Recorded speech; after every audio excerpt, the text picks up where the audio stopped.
Hi, this is Jeff Curto, and welcome to episode number 19 of Camera Position, a podcast about the creative side of photography. Well, before I get into the topic for today's podcast, I want to ask a favor.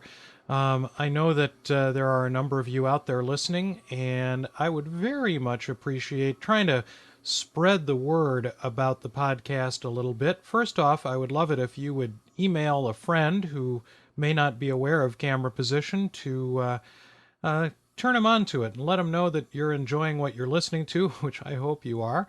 And also, it would be great for those of you who have subscribed through the iTunes Music Store, if one or two of you could go over there and drop a comment. There's a way to leave a comment that you're finding this valuable. Somebody's already left one, but I would love it very much if I had another one or two so that we could get more people listening.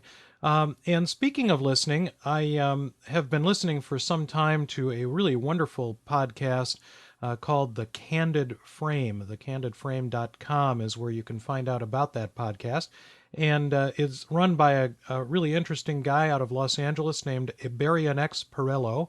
And Iberianex was kind enough to ask me to be one of his interview subjects. That's what his podcast is about, is interviewing photographers, and I was very flattered to be interviewed, and so you might want to check out both thecandidframe.com for what Iberianex has going on the rest of the podcast, but also if you were interested in hearing some other ideas from me in terms of what it is that I have to say about photography. So I thought he did a pretty nice job of picking up on some of the ideas that I'm trying to get across with my photographs. So, without any further ado, I am going to move into today's subject and a sort of a less is more kind of a strategy. The photograph that I want to spend most of the time with today is a photograph by Ansel Adams, a photograph from 1955, Roots and Pool near Tenaya Lake in Yosemite National Park. And it is a photograph that can be found in Adams' Yosemite and the Range of Light book. Certainly one of my touchstones for inspiration for large format black and white photography of an extraordinary nature. And I've always loved this photograph for what it is that it doesn't show me. What do you mean, what it is that it doesn't show me? Well, I think that one of the temptations that photographers often have when they come upon a scene that's extraordinarily beautiful or has some extraordinary quality that they're particularly interested in is the problem of wanting to record everything that there is. And I think there's something really remarkable about a photograph like this, where Ansel Adams has taken us by the hand and shown us very subtly an awful lot of things about this particular scene. First of all, he has very carefully placed us in the scene by pointing his camera down to the ground just a little bit so that we have a real sense of place. We are standing in the scene and we have a sense of texture and presence of the foreground objects that really give us a sense of where we are and how we're standing in this particular spot. And he's cropped the image at the top, partly, of course, because he's pointed his camera down, but it looks as though he's using a fairly wide-angle lens on his camera.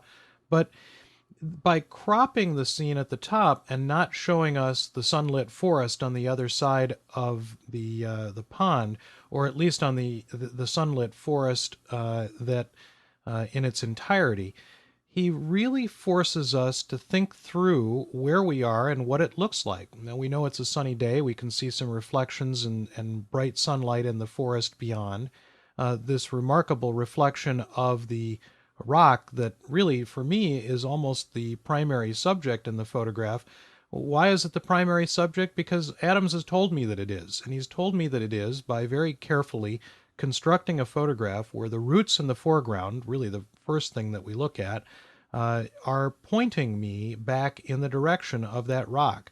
The rock is placed in an interesting compositional spot in the photograph, sort of in the top right corner, going back to those compositional rules of third kinds of rules, but ones that obviously can be bent or even broken oftentimes.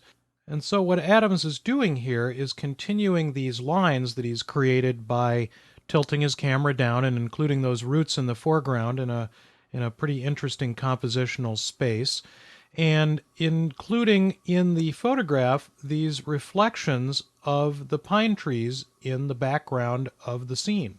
So we know that it's a pine forest, or at least partially a pine forest. We know what the type of tree is on the other side of the pond, even though we don't really see the trees whatsoever. We know quite a bit about the kind of day it is. We know something about whether it is a quiet or a loud moment. Certainly it has a real appearance of a quiet moment, not a ripple of water or a ripple in the water at all. And there is this sense that we know exactly where we are, and we have a real feeling for this emotional strategy, this emotional idea of being in the forest at that point in time.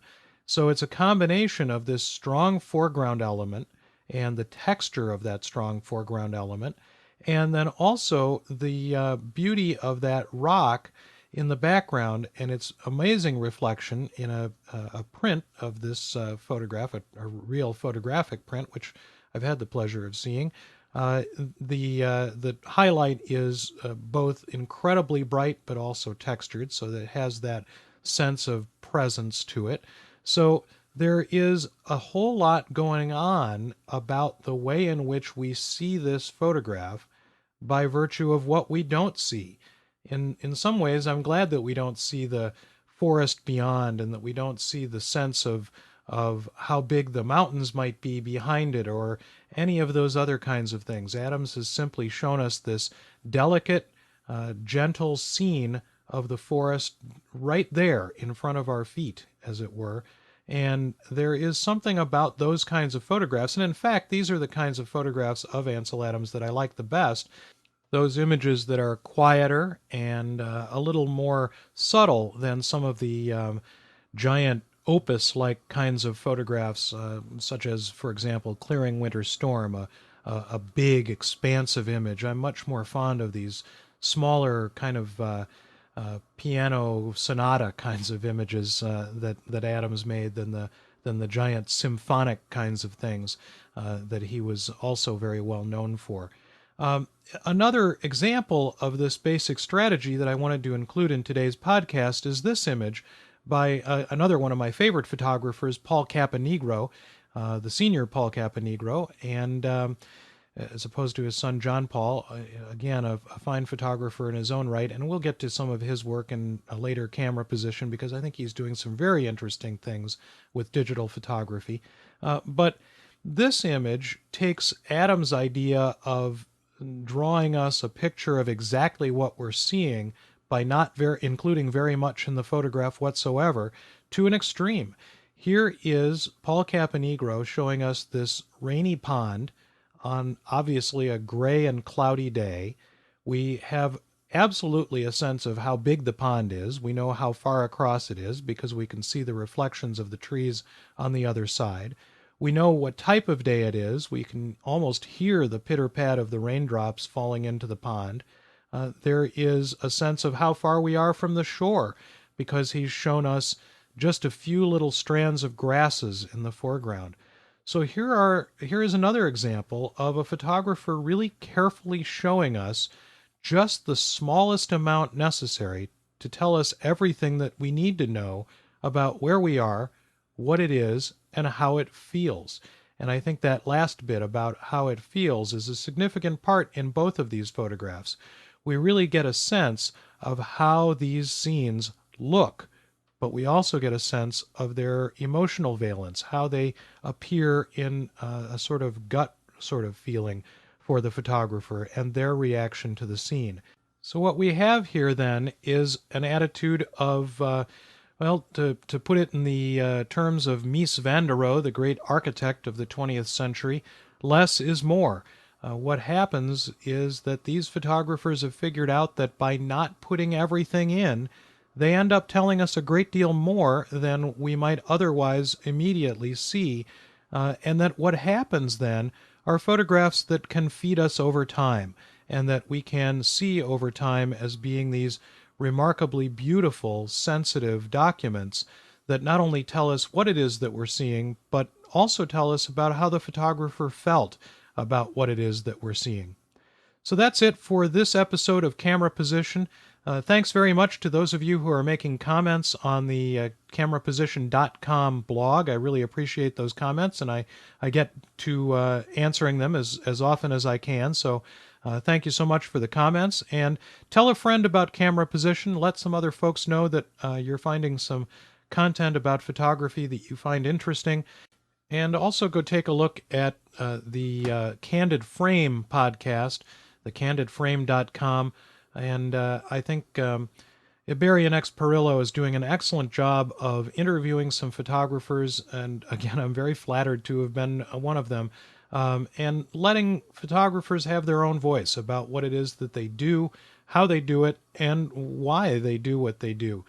So thanks again for listening, and we'll see you next time on the next episode of Camera Position, a podcast about the creative side of photography.